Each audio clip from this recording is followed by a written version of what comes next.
Hello and welcome to IndianExpress.com.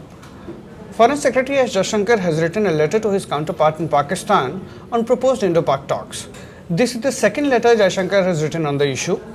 My colleague Shubhajit Roy has the details. Shubhajit, what exactly does this letter seek to address? Foreign Secretary S Jaishankar has written this letter. This is the second letter that is written to his Pakistani counterpart, and he's said that we should talk only on cross-border terrorism. And this is essentially reiteration of what he said in the first letter. So there's not much new in substance, but keeping on the message that India and Pakistan should talk on the theme of terrorism, whereas Pakistan has constantly been saying that we should focus and talk on Jammu and Kashmir. That is the main issue from Pakistan's side. So that is what it is. So Shubhajit, as you just said, that not much different from the first letter.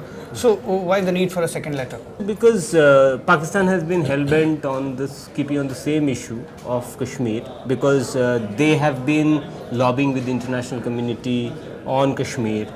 They have raised the issue with OIC countries. They have raised the issue at the UN.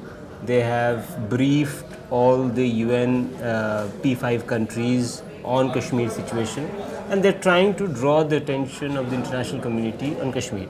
So this is India's way of putting the ball in Pakistan's court and saying that Kashmir we will talk later, but the main theme is terrorism as far as we are concerned. And so it has in the last letter, if you remember, they have said that we'll talk about the safe havens given to Indian fugitives under law, including Dawood Ibrahim.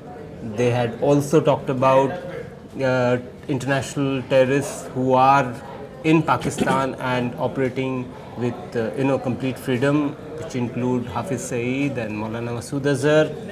They also talked about Bahadur Ali, who was captured recently last month, and all these issues, India has put them under one rubric of cross-border terrorism, spelling out 5-point agenda, and that has essentially been reiterated in the second letter, because since Pakistan was insisting on Kashmir. Pakistan is insisting on Kashmir, India is insisting on talks on terrorism.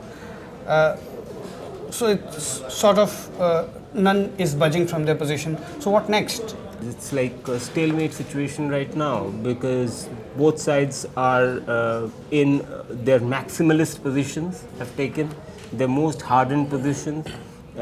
India has, in recent letters, has also said that Pakistan should vacate Pakistan-occupied Kashmir, and also India has raised the issue of Gilgit-Baltistan in the recent weeks.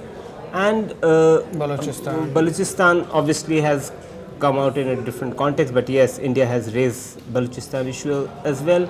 But because both sides have hardened their positions, and in fact Pakistan, in the last letter, it invoked the UN Security Council resolution and aspirations of Kashmiris in its letter. So it took a position which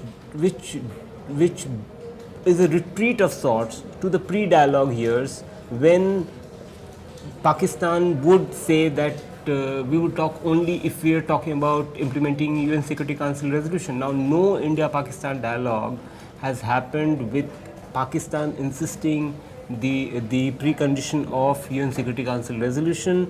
So, in the last, say, 12 years or so, since 2003-2004, the two sides have been having conversation on the Kashmir issue, and both sides have moved forward on that issue. So, if Pakistan insists on the Kashmir issue being resolved only under UN Security Council resolution, it means that all these decade of work and negotiations is really undone, and that is, I think, a very a situation in which both sides have brought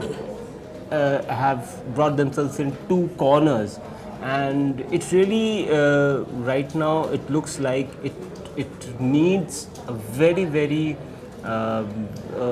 pressure from the international community, and also a realization by the two top political leaderships to come back to the negotiating table. Drawing new contours in the Indo-Pak talks, but an old and familiar stalemate.